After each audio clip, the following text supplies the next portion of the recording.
Connaissez-vous les réseaux sociaux universels d'hommes où vous pourrez rester informé de toutes nos actualités et recevoir des paroles de foi et de motivation? Abonnez-vous à notre page YouTube et recevez les notifications de nos émissions en direct avec des paroles positives et des expériences de vie.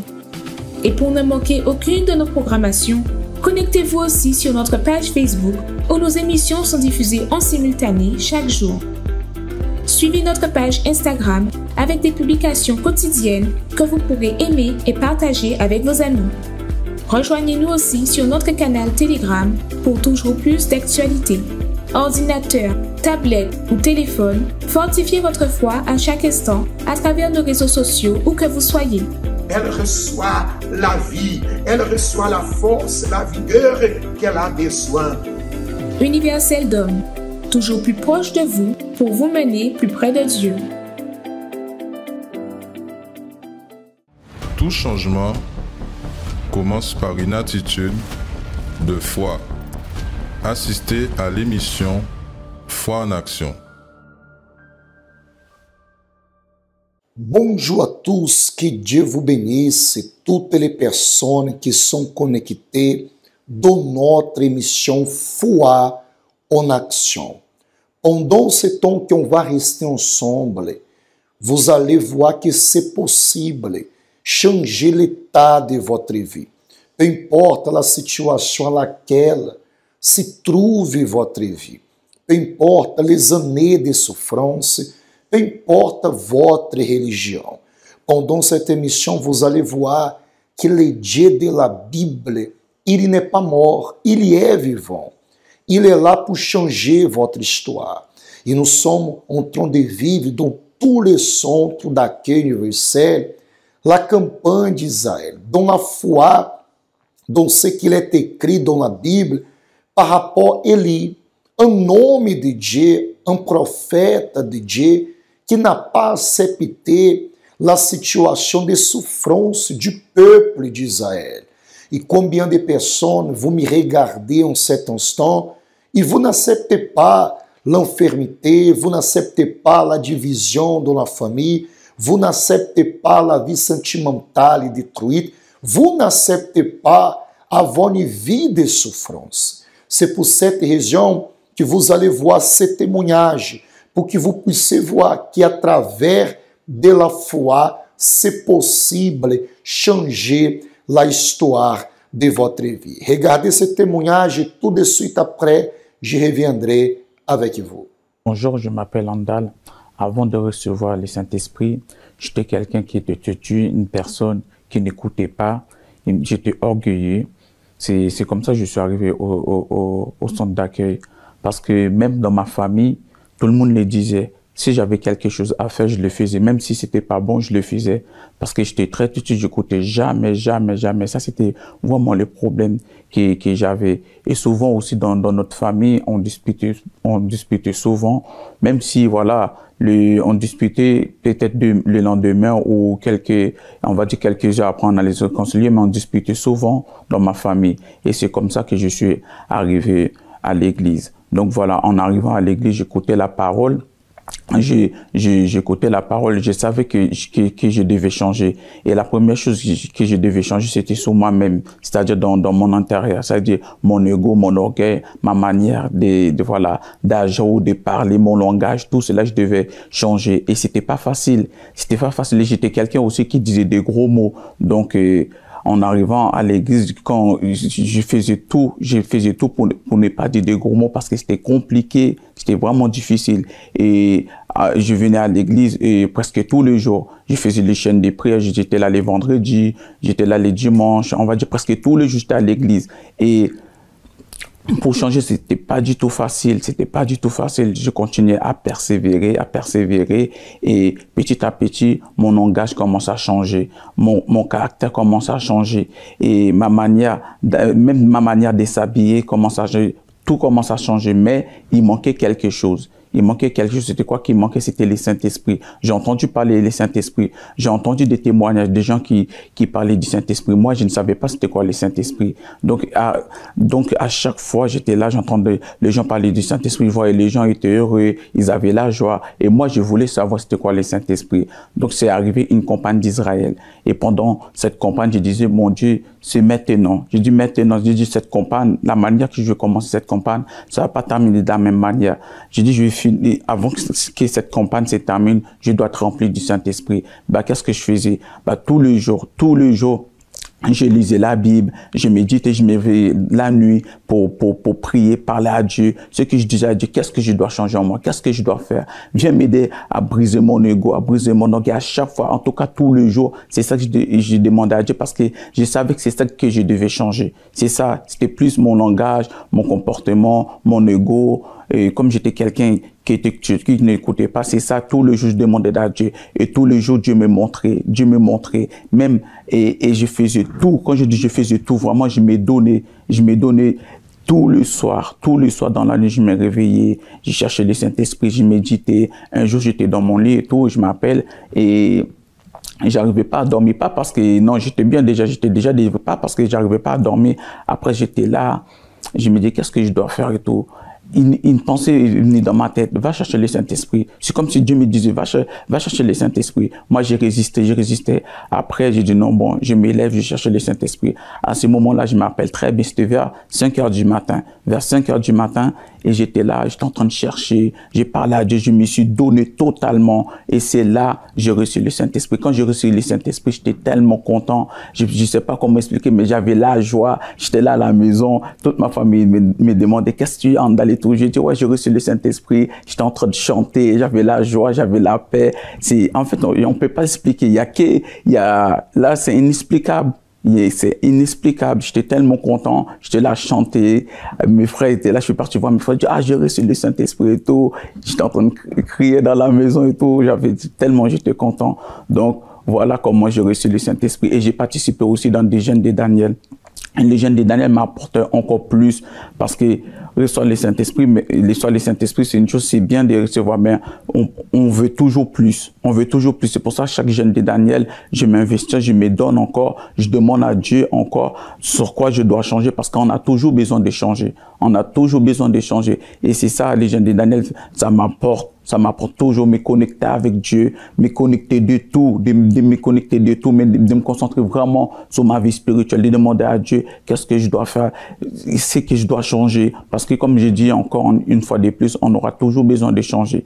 Donc voilà ce que les jeûnes de Daniel apportaient dans ma vie et ça m'apporte toujours, chaque jeûne de Daniel, ça apporte toujours quelque chose de plus. Voilà, cher ami, je suis de retour avec vous et c'est une opportunité que vous avez dans tous les centres d'accueil universel. Nous allons vous montrer le pouvoir de la foi dans ce qu'il est écrit dans la Bible. C'est inadmissible, c'est inacceptable, croire dans un Dieu vivant, dans un Dieu tout-puissant et regarder la vie et voir la misère, la pauvreté, la souffrance. Peut-être vous n'arrivez pas à dormir dans la nuit, vous avez des pensées suicidaires, vous êtes peut-être quelqu'un dépressif, angoissé. C'est pour cette raison que dans tous les centres d'accueil universel, nous sommes en train de vivre la foi de la campagne d'Israël. C'est un propos que nous avons dans notre Église pour que nous puissions voir ce qu'il est écrit dans la Bible devenir réalité dans votre vie. Vous avez vu ce témoignage, vous avez vu l'état qui était la vie de cette personne. C'est pour cette raison, saisissez cette opportunité et venez aujourd'hui dans le centre d'accueil universel le plus proche de chez vous. Vous allez trouver l'hôtel de Dieu, l'endroit que vous allez mettre votre vie, l'endroit que vous allez obéir ce qu'il est écrit et que vous allez voir la différence. C'est possible transformer votre histoire. C'est possible restaurer ce mariage. C'est possible avoir la paix, avoir la joie. Peut-être vous êtes quelqu'un que vous avez déjà cherché partout la paix, la joie, mais jusqu'au présent, vous n'avez pas trouvé. Mais donnez une opportunité pour que Dieu puisse changer votre vie. Je vais vous laisser un spot qui parle de la réunion de mercredi, la réunion de l'étude biblique que nous avons dans tous les centres d'accueil universel pour déterminer un nouveau départ dans votre vie spirituelle. Corps, âme et esprit. Oui, l'être humain est bien plus que de la chair et des os. Et parce que la majorité ignore cela, nous voyons des corps bien nourris, mais des âmes languissantes. Le manque d'aliments, particulièrement pour l'âme et l'esprit, est la raison de la décadence de l'humanité. Ceux-ci sont les aliments pour le corps. Celui-ci est l'unique aliment pour l'âme. Ici, vous trouverez tout ce dont vous avez besoin pour le renforcement physique. Et ici est l'endroit où nous trouvons le renforcement spirituel, où nous sommes servis avec le banquet de la parole de Dieu. Venez alimenter votre âme ce mercredi à l'école de la foi, dans chaque centre d'accueil. Connaissez-vous nos centres d'accueil universels ici dans les Dômes? Notre siège est situé en Guadeloupe, aux Abîmes, au 6 Morne-Verguin, en face de la Brède, entre le KFC et le McDonald's. Nous avons aussi nos centres d'accueil à Pointe-à-Pitre, au 29 quai Lefebvre, en face du parking du port. À Baïf, au 51 impasse Louis Blériot, Zac des Pères Blancs, derrière le Super U. À Saint-François, à la rue Charles Junon, à 100 mètres du marché de la Rotonde. Nous sommes aussi en Martinique, au 42 rue Garnier-Pagès, proche du Leader Price à Fort-de-France. Mais aussi en Guyane française, à Cayenne, aux 19 zones artisanales Galmo, proche de l'entrée du CFA. Ainsi qu'à Kourou, au 1 rue du Levant, proche du Lip Service Ting. Si vous désirez plus d'informations, vous pouvez nous contacter sur notre ligne AMI au 05 90 28 33 83 ou sur notre WhatsApp au 06 90 55 16 70.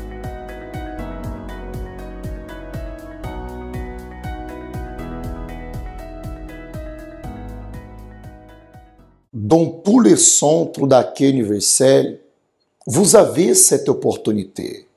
Vous avez l'opportunité de changer votre histoire. Ça fait combien d'années que vous avez déjà essayé avec la force du bras? Mais jusqu'au présent, vous n'avez pas réussi. Mais si vous êtes disposé à mettre en pratique la parole de Dieu, si vous êtes disposé à venir dans les centres d'accueil universel les plus proches de chez vous et agir votre foi, c'est là que tout va changer dans votre vie. Malgré la situation de souffrance, malgré tant de choses que vous avez déjà vécues, tant de moments difficiles, vous avez la foi. Vous avez la condition de changer votre histoire. Vous avez la condition de voir ce qu'il est écrit dans la Bible devenir réalité dans votre vie. C'est pour cette raison, ne ratez pas cette opportunité. C'est votre vie, c'est votre famille, c'est votre mariage. Venez aujourd'hui dans le centre d'accueil universel plus proche de chez vous pour que vous puissiez comprendre plus par rapport à la campagne d'Israël, pour que nous puissions voir ce qu'il est écrit dans la Bible lorsqu'il parlait avec le peuple. On va voir qui est le véritable Dieu. Et le peuple, lorsqu'ils ont vu la manifestation de Dieu, ils ont dit, l'Éternel est Dieu. Et c'est exactement cela que nous voulons voir dans votre vie.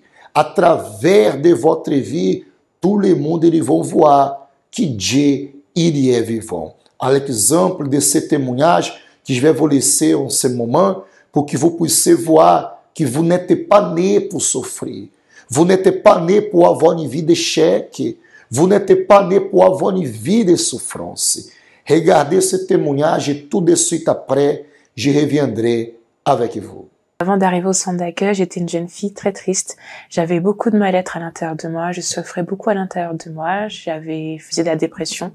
J'avais beaucoup de pensées suicidaires dues à diverses situations, notamment à la séparation de mes parents qui m'a rendue très triste, et également à des attouchements que j'ai subis par un membre de ma famille quand j'étais plus jeune. Ce qui a causé à l'intérieur de moi beaucoup de mal-être, de complexe d'infériorité. Je me détestais. Je me trouvais pas belle, en fait. Je me trouvais inutile. Je me disais à quoi cela sert de vivre, parce que je me détestais. Et j'avais beaucoup de haine ici également envers mes parents. Et j'ai grandi comme ça, en planifiant toujours des scénarios pour pouvoir mettre fin à ma vie. J'avais 15 ans quand j'ai commencé à être dépressive, et chaque année, je me disais c'était la dernière année que je vis parce que je supportais plus ma vie, ce que j'étais en fait. J'ai grandi comme ça, et à l'âge de 23 ans, 24 ans, je me suis mis en concubinage avec une personne, et je pensais que cette relation, elle allait vraiment changer ma vie. Ça allait être vraiment la solution à mon problème. Et en fait, pas du tout. Au début, c'était bien, ça se passait bien, sauf qu'au bout de un an et demi, ce qui était caché à l'intérieur de moi est ressorti. Ce que j'étais, elle m'en dit vraiment moi, ce qui est la colère, l'agressivité. J'étais une personne très jalouse, très possessive, je criais. Je me rappelle quand on se disputait, une fois je l'ai frappé, je le mettais dehors, je criais. Enfin, c'était vraiment une relation infernale. Et je me rappelle, comme j'avais fait de lui mon tout, on s'était disputé, il était sorti, et je me disais, s'il me quitte, j'ai rien à faire sur cette terre, alors je vais mettre fin à ma vie. Donc j'avais pris un lacet de chaussures que j'ai accroché au barreau de la douche, mais je suis pas allée au bout parce que comme j'ai quand même grandi dans une famille chrétienne, j'ai compris que ce que j'allais faire, ça allait pas m'emmener dans un bon endroit. Donc j'ai pas eu le courage d'aller jusqu'au bout. Mais ces problèmes-là, j'en ai parlé à ma mère. Et c'est là qu'elle m'a invitée au centre d'accueil universel. Et quand je suis arrivée, là, j'ai vu la différence. La première fois, j'ai senti quelque chose que j'avais déjà jamais ressenti auparavant. Et je me rappelle qu'un jour, j'ai fait une prière sincère à Dieu. J'ai dit, voilà, je souffre dans cette relation et je sais pas comment faire. Soit cette relation, elle va marcher et il faut que tu me donnes la force d'aller jusqu'au bout. Soit ça va pas marcher et il faut que ça s'arrête. Parce que j'avais pas le courage de faire. Et c'est ce qui s'est passé. 2 semaines après, il y a une situation. On s'est disputé, mais j'ai essayé quand même d'arranger les choses. Or, en parlant avec lui, là, Dieu, il m'a montré que c'était pas du tout ça. Et là, j'ai eu le courage de prendre cette décision, de mettre un terme à cette relation. Donc, j'ai mis un terme à cette relation, et là, j'ai commencé à être ferme. J'ai vu que Dieu répondait vraiment. Et j'ai commencé à me sentir mieux à l'intérieur de moi. Et quelques mois après que je commençais à devenir ferme, est venu le propos de la campagne d'Israël. Je comprenais pas ce que c'était, mais là, je me suis lancée, vraiment, corps, âme et esprit. Je me suis dit, je souffre tellement que je sais que Dieu, il est la seule solution pour ma vie, pour mon changement d'identité, en fait, parce que je supportais plus qui j'étais. Donc, j'ai commencé à prier, à jeûner, à méditer dans la parole de Dieu. Je me levais le matin, à 3 heures du matin, je sacrifiais mes plaisirs, ce que j'aimais. J'étais quelqu'un qui aimait beaucoup la musique, j'ai arrêté d'écouter la musique du monde. J'ai sacrifié tout cela, j'ai sacrifié mon caractère, mon ego, mon orgueil, mon caractère difficile. Je me suis vraiment séparée pour Dieu, pour lui être agréable, pour lui plaire.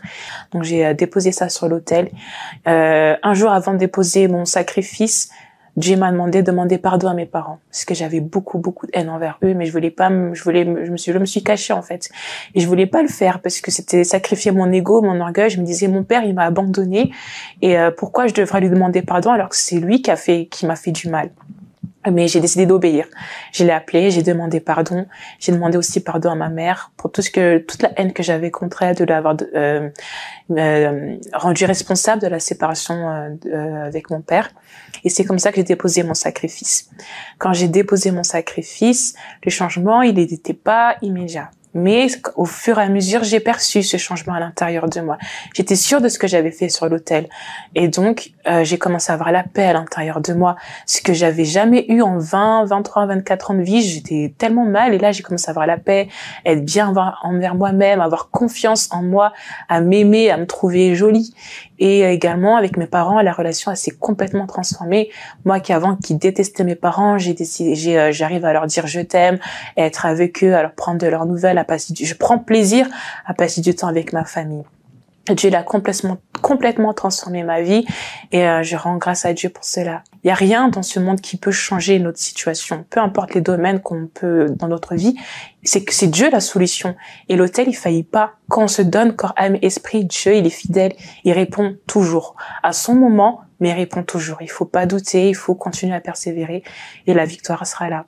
Pour moi, le plus important, c'est ça, ma relation avec Dieu, jour après jour, construire ma relation, ma communion avec Dieu, parce que c'est sans lui, je peux pas. Et c'est cette relation, cette communion, jour après jour en persévérant, qui me maintient ferme jusqu'à aujourd'hui. Vous avez vu, c'est possible. Donnez une opportunité pour que le Dieu de la Bible, il vienne changer votre histoire. Cet instant, c'est le moment de la prière. Vous pouvez, en cet instant, appeler les personnes qui souffrent pour qu'ils puissent participer de la prière.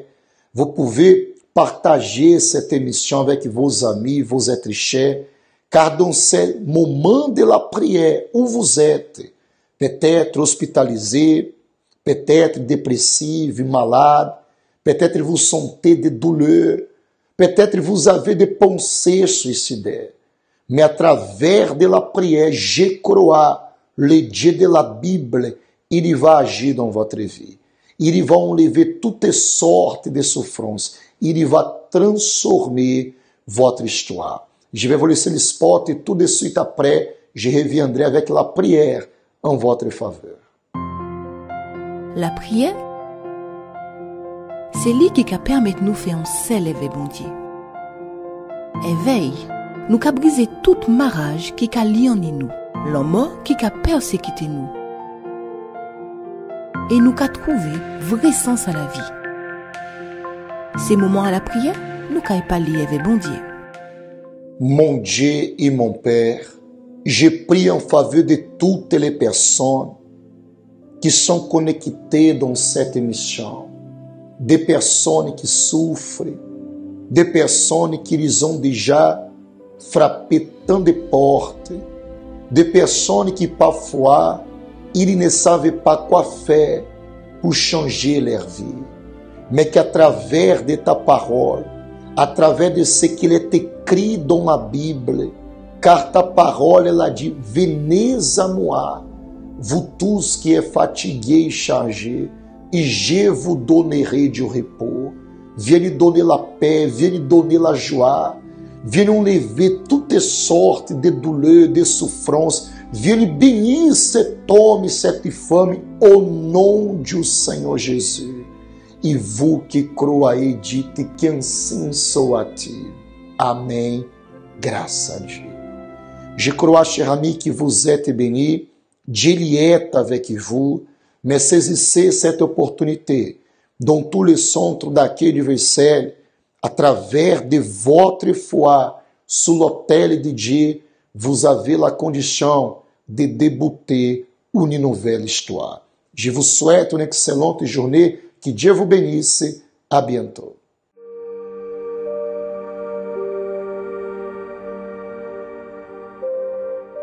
« 23 000 fois par jour. C'est le nombre de respirations moyennes de chaque personne par jour. Sûrement, ce nombre n'a pas beaucoup d'importance pour l'être humain. Il y a tellement d'autres préoccupations et de choses à faire, n'est-ce pas? Nous ne savons pas combien de fois nous allons respirer dans cette vie. Mais une chose est sûre, il y aura un moment où nous tous, nous allons respirer pour la dernière fois.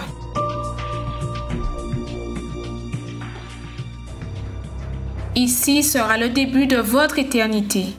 Nous ne parlons pas de votre corps, mais de votre âme. Où elle sera? Vous qui voulez prendre soin de ce bien si précieux, participez à la nuit de l'âme, ce mercredi, au CAU des Abîmes, au 6 Morne-Verguin, face à la Brède, ou dans tous nos centres d'accueil universels d'hommes. Connaissez-vous nos centres d'accueil universels ici dans les Dômes? Notre siège est situé en Guadeloupe, aux Abîmes, au 6 Morne-Verguin, en face de la Brède. entre le KFC et le McDonald's. Nous avons aussi nos centres d'accueil à Pointe-à-Pitre, au 29 quai Lefebvre, en face du parking du port. À Baïf, au 51 impasse Louis Blériot, Zac des Pères Blancs, derrière le Super U. À Saint-François, à la rue Charles Junon, à 100 mètres du marché de la Rotonde. Nous sommes aussi en Martinique, au 42 rue Garnier-Pagès, proche du Leader Price à Fort-de-France. Mais aussi en Guyane française, à Cayenne, aux 19 zones artisanales Galmo, proche de l'entrée du CFA. Ainsi qu'à Kourou, au 1 rue du Levant, proche du Lip Service Ting. Si vous désirez plus d'informations, vous pouvez nous contacter sur notre ligne AMI au 05 90 28 33 83 ou sur notre WhatsApp au 06 90 55 16 70.